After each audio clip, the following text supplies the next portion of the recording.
Okay, so discuss natin 'tong problem sa strength of material, no? Under deformation pa rin.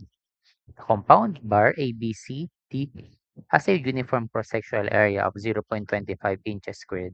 With the axial force P is applied, the length of the bar is reduced by 0.018 inches. So it meaning ito yung deformation natin. Reduce siya, no? Sabihin shortening, no? Determine the magnitude of the force P. Then ito yung modulus of elasticity ng steel and aluminum. Okay, so ito, same thing pa rin naman, no? Mag-method of section lang tayo. Bale, ilang segment ba meron? Tatlo, no? Dito, dito, tsaka dito, no? Yan. Actually, dalawa lang naman siya kasi itong sa steel, mapapansin natin, same naman siya ng length, no? So, parang pwedeng consider din yung isa din times 2 na lang, no? Di ba? Pwede rin naman ganun. Kasi parehas naman siyang 18 inches. So, kunin mo yung ano niyan, basically dalawang segment na lang, then yung sa steel times 2 na lang natin, no? Pwedeng ganun. Okay, so pag nag-section tayo, di ba?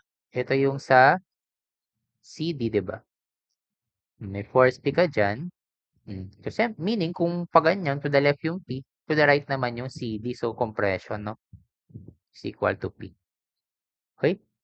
Then, yung sa aluminum naman natin, ganun lang din, no? Okay, yung sa BC na aluminum. Di ba? Meron ka ditong P. Natin aluminum natin, di ba? Yan. Sabihin, yung FBC mo, equal din siya sa P. Compression din, no? Okay. Then, yung sa AB, sabi ko nga, same lang siya dito, no? Yung sa AB natin. Okay. Dito, ang tiyatanong, magnitude daw ng force P. So, sabihin, yung total deformation kasi natin, di ba? Ang sabi, equal daw siya sa 0.018 inches. Reduce yun. So, yung sabihin, negative, no? Yan. So, ganoon lang din, no? Magsa-summation lang tayo ng deformation, no? Para makuha natin yung force P. Okay? Summation deformation, so we have negative 0.018 inch to is equal to, since parehas naman yung compression, so negative din yan, di ba?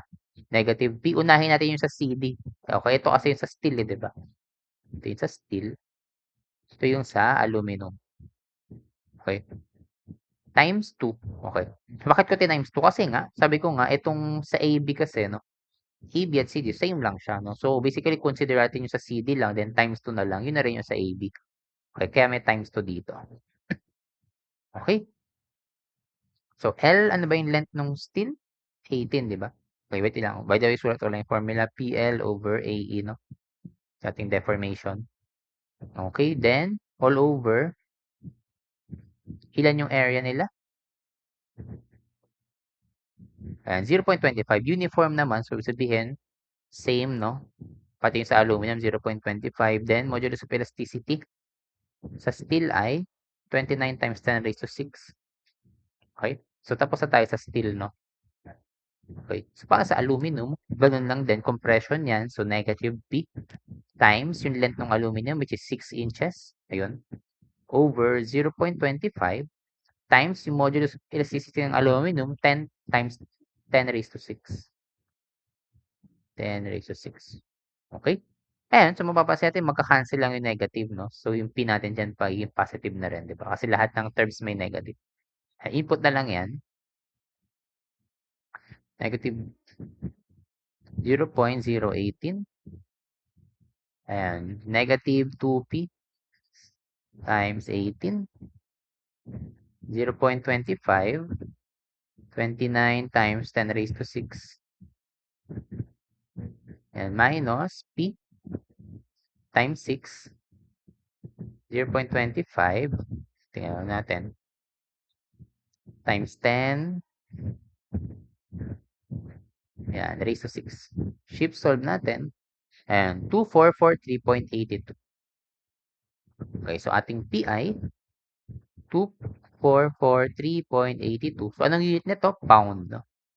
Okay, kasi di ba ang ating modulus of elasticity na ginamit ay naka-PSI. Di ba ang PSI kasi pound per inch squared. So, yung force natin dyan ay pound. Okay, so ganun lang natin siya sinolve, no? Okay? So, thank you for listening. Tuloy pa natin to sa susunod, no? Ibang example naman.